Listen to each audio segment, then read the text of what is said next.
नमस्कार। हम सभी पर महाराज जी का आशीर्वाद और बजरंगबली जी की कृपा सदैव बनी रहे। हमारे सनातन धर्म में हर एक पाठ का नियम बनाया गया है और उस पाठ को अगर हम नियम और विधि के अनुसार करें तो हमें उसका पूरा पूरा फल प्राप्त होता है और आगे भक्ति करने की प्रेरणा भी मिलती है। तो आज हम इस अंक में बात करेंगे 11 दिन के हनुमान चालीसा के संकल्प के विषय में।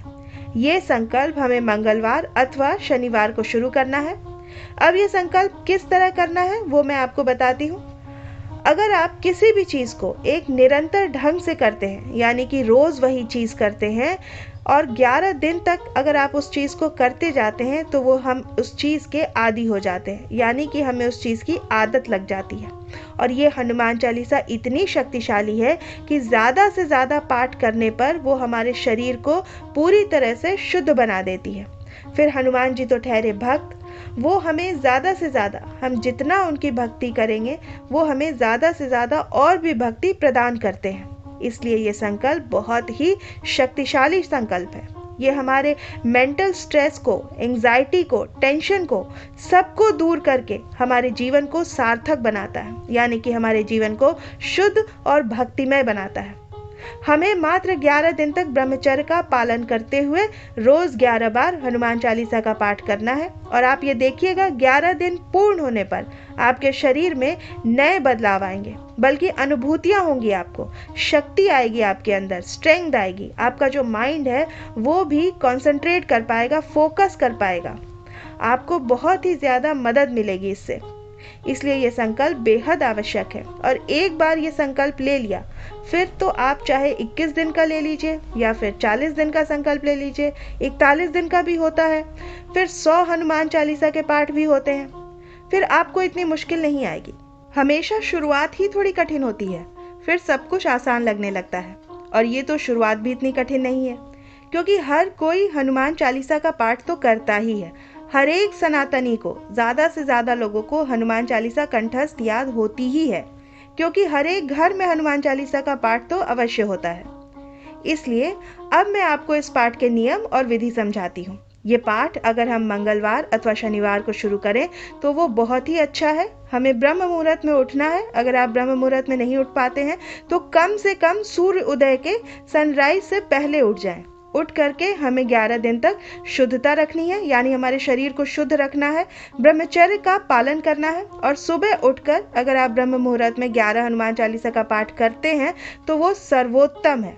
और अगर आप सुबह जल्दी हनुमान चालीसा के 11 पाठ नहीं करते तो आप वही पाठ सूर्यास्त के बाद कर सकते हैं, यानी कि शाम को या फिर रात में 8 बजे के बाद। क्योंकि सुबह से लेकर शाम तक ऐसा कहा जाता है कि हनुमान जी श्री राम जी की सेवा में प्रस्तुत रहते हैं। इसलिए या तो ब्रह्म मुहूर्त में करें, यानी कि 4 बजे के आसपास, या तो फिर शाम को या फिर रात में 8 बजे के बाद कीजिए। अब ये पाठ किस तरह से करना है वो मैं आपको समझाती हूँ। ये पाठ करने के लिए आपको एक कमरे में बैठना है।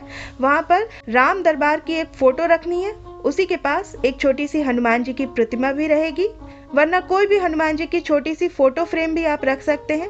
उसके बाद अगर आप भोग लगाना चाहते हैं, कोई भी प्रसाद मिष्ठान वहाँ पर रख लीजिए। पाठ पूर्ण होने के बाद आप घर वालों में उस भोग को वितरण कर दीजिए और खुद भी जरूर ग्रहण करिए। एक तांबे के कलश में पानी भरकर वहीं पर रख लीजिए। उसके बाद एक जोत प्रकट करिए, यानी कि दिया जलाना है। वो दिया जलाने के बाद आपको वहीं बैठकर एक आसन पर, हमेशा ही पाठ एक आसन पर बैठकर करिए। और ये सब करने के बाद फिर भगवान राम जी का नाम लेकर आप पाठ का आरंभ कीजिए। सबसे पहले आपको श्री राम जी का ही नाम लेना चाहिए, क्योंकि हनुमान जी को सबसे ज़्यादा प्रिय राम जी का नाम ही है।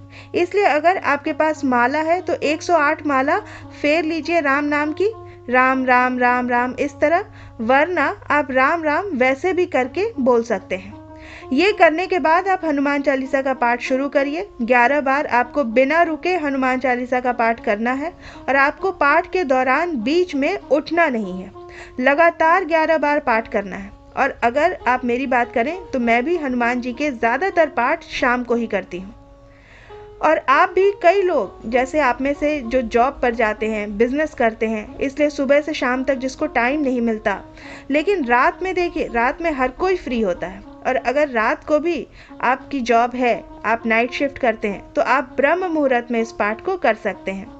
या तो आप ब्रह्म मुहूर्त में सुबह 4 बजे या तो फिर शाम को या फिर रात में 8 बजे के बाद इस पाठ को ज़रूर कीजिए। और आपकी 11 बार हनुमान चालीसा पूर्ण हो जाए उसके बाद आपने जो पानी रखा है कलश में वो सारे परिवार में बांट दीजिए। जो आपने मिष्ठान भोग लगाया है वो भी बांट दीजिए और खुद भी ग्रहण करिए। उसके बाद हनुमान चालीसा जैसे ही पूर्ण हो फिर से राम नाम की अगर एक माला आप कर सकते हैं तो बहुत ही अच्छा है। और अंत में भी आपको राम नाम ही लेना है और ये लगातार 11 दिन तक करिए। और मुझे पूरा विश्वास है कि आपके शरीर में ऐसा करने के बाद बहुत सारे अलग अलग बदलाव आएंगे। आपकी जो टेंशन है, कई लोग ऐसे भी होते हैं जो पूरा दिन ओवर थिंकिंग करते रहते हैं या सोच में पड़े रहते हैं या अन्य कोई टेंशन या स्ट्रेस के शिकार होते हैं, तो वो सारे दूर होते नजर आएंगे और आपका जीवन सार्थक बनता हुआ नजर आएगा। क्योंकि आपको हनुमान जी खुद ही ऊर्जा प्रदान करते हैं, आपको आत्मविश्वास देते हैं, आपका माइंड जो है वो शार्प होता है, आपको नजर आएगा ऐसा। इसलिए ये 11 दिन के संकल्प के बाद आपको खुद ब खुद अंदर से फिर से एक प्रेरणा होगी कि मैं फिर से ये संकल्प करूं। आप फिर से 11 दिन का संकल्प कर सकते हैं, वरना आप 21 दिन का कर सकते हैं। और अंत में आप हनुमान चालीसा के 100 पाठ अवश्य कीजिएगा। आपके शरीर में अद्भुत बल की अनुभूति होगी। एक साथ 100 हनुमान चालीसा इसी नियम और विधि के साथ आप करके देखिएगा, आपको कितना आत्मविश्वास मिलता है। आपके जीवन में कोई भी बाधा नहीं आएगी और हनुमान जी सदैव आपकी रक्षा करेंगे, रक्षा करने के लिए प्रस्तुत रहेंगे। कभी कभी ऐसा भी लगेगा जब आप पाठ करते होंगे कि जैसे कि पूरा जो वातावरण है वो गर्म होने लगा है, शरीर में भी गर्मी उत्पन्न होगी और ऐसा भी अनुभव होगा कि हनुमान जी स्वयं आपके पास ही कहीं ना कहीं हैं। तो ये अनुभव भी आपको अवश्य होगा। तो आप इतना कीजिए, आपका जीवन पूरी तरह से बदल जाएगा। मैं आशा करती हूँ कि ये अंक आपको अच्छा लगा होगा। आप अपनी प्रतिक्रिया हमें कमेंट सेक्शन में लिखकर ज़रूर बताइएगा। मिलते हैं हम आपसे अगले अंक में। तब तक के लिए जय श्री राम, जय बाबा की।